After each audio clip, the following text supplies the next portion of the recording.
Hello there everyone, this is your friend Jake, and then in this tutorial video guys, I will share to you guys a simple program that I wrote last February 23, 2021, years of service using Python, using if-else statement. Before we continue, I would like to say thank you so much to all my subscribers to my channel. Thank you for your support. If you are new with my channel and then you like this video, please hit the like button. Don't forget to share and support my channel by subscribing. So let's get started.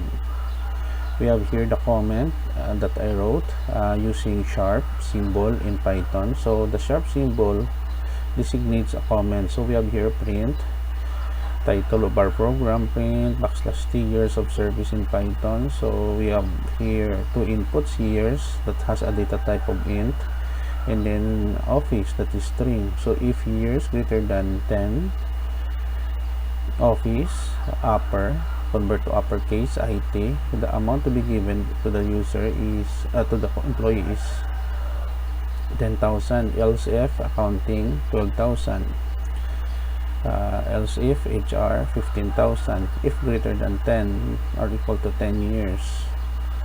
So if less than 10 years, IT HR 15,000, IT 5,000, accounting 6,000, HR 7,500, end of our program.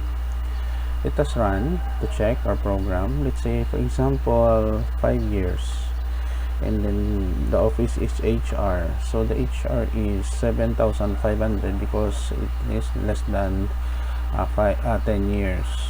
Let us run again. Let's say number of years 12.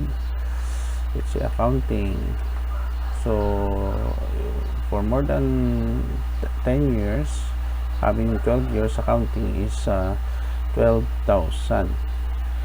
Okay, so let's about IT, let's say 15,000, office IT, so the IT will receive 10,000. So that's it. That's very simple on how to implement string if-else statement using Python. I hope that you have learned something new in this short tutorial video guys. If you have some question, leave a comment. Thank you so much for watching. I will put a link in the description below where you can download the complete program listing. So this is your friend Jake saying see you in the next video tutorial guys. Bye bye for now.